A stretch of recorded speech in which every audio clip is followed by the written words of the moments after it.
Hi everybody! Teen Author Noah Barfield here. Welcome to Writer's Corner.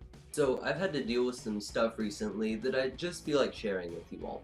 So first off, I was without internet for about 3 or 4 days, which is why my last video was out late, and that's why I Tell the Nameless God was out late as well. So that was fun. I'm gonna try not to dwell on that, or else I get righteous fury just remembering it. Also, the room is different that I'm in. I'm at my grandparents' new house, so I'm no longer recording in the garage. And then also I'm dealing with a different lighting situation. We have an overhead fan, but it always shadows my face. And as creepy as that looks, that's not always what I'm trying to achieve.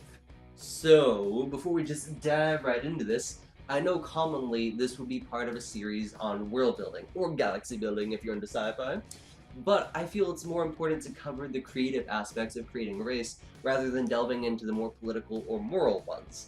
That being said, I also think it's gonna be really fun.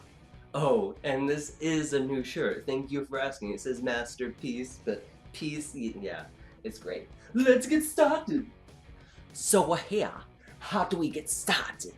Well, everything starts with an idea. Creating a race is no different. First, start with a theme for your race. For me, it helps to think of a primary location where they reside, or at least where they started. Do you have telekinetic lava dolphins who value passion and lasting traditions over all else?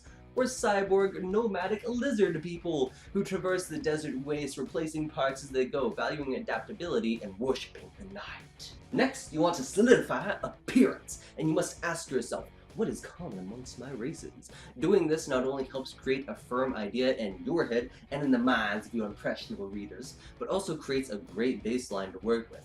Now you know what you can do to make characters of this race unique because you know what looks normal and boring in your society. At this point, it's great if you have friends or partners with artistic ability. It's wonderful that my girlfriend is an artistic person because she can just draw all of my characters, and I don't have to spend hours on the internet looking for pictures, unless she's busy with college, and then I have to do that anyway.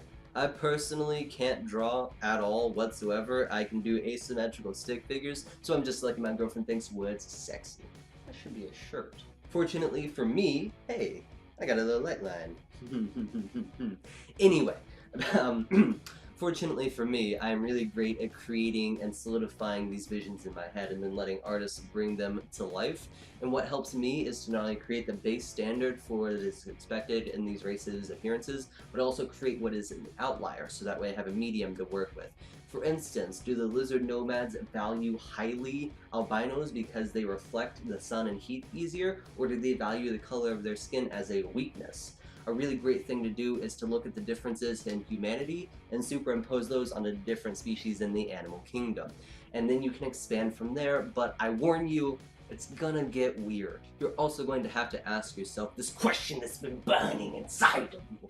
Are there common personality traits associated with different specific races? For instance, do the holographic electric beings live in fear and are oftentimes suspicious of others because they're hunted by goblinoid inventors who use them as a power source? It's also helpful to look to other cultures and civilizations on Earth to see the differences in norms and personalities. For instance, the commonly collectivistic nature of Eastern Asian countries, or the individualistic independence seen in the mid-19th century American Midwest. And in my personal opinion, giving a few moments to think about the location and different personality traits and a slight bit of history will really help the appearance come into focus in your mind's eye. Of course, once you've created your race out of nothing, probably giving you a god complex, which has never happened to me, not once, you'll need to solidify the race you created. You're going to want to go beyond location, beyond stereotypes, beyond appearances, and really get into the meat of it. Dip down and ask yourself, what do my races believe? Are they polytheistic, monotheistic? Are they atheists? How did they get there? Are there outcasts? How are these outcasts created, and how are they treated? It may be really helpful to go through civilizations past and see what changed and influenced those beliefs. Then you want to ask yourself more questions, as many questions as you can think of. How advanced are they? How do they treat other races? How many races have they met? How are they treated in return? What are their cultural borders? Are there any phrases, songs, or jokes about them? Like, I bet you I can tell you how many children a jungle shark is going to have by the number of fat rolls on her mama's thighs. The real trick here is to see a jungle shark's mother's thighs without being eaten alive. Think of their history, of their traditions. The bovine orcs may not have been an evil race, but they are the main leaders of a slave ring.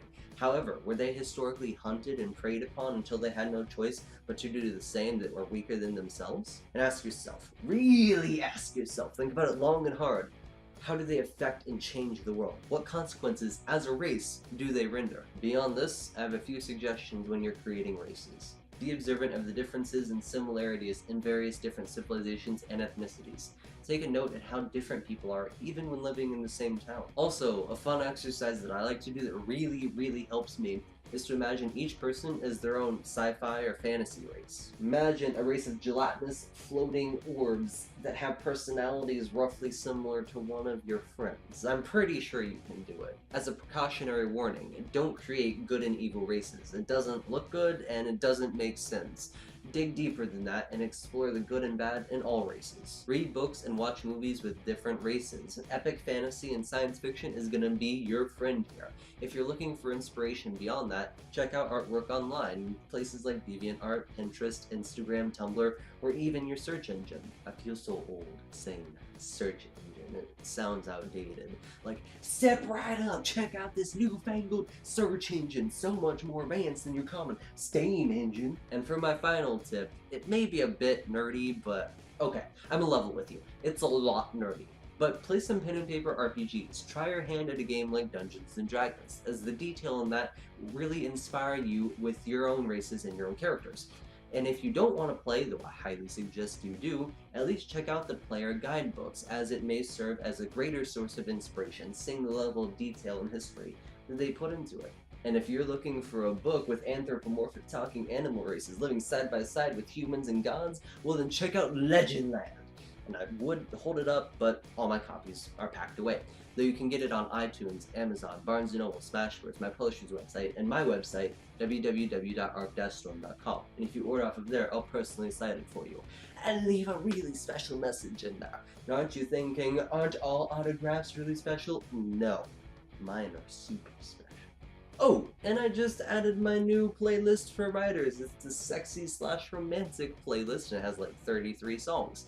As a disclaimer, some of it is metal, and some of these songs do contain explicit lyrics. If you don't like a song halfway through, just move on to the next one. There's a bunch of different things ranging from metal to rock to pop.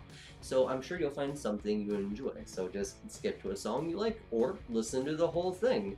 More playlists on the way. So I hope you found these tips helpful, that you like how much my shirt is glowing right now, and that you continue to enjoy.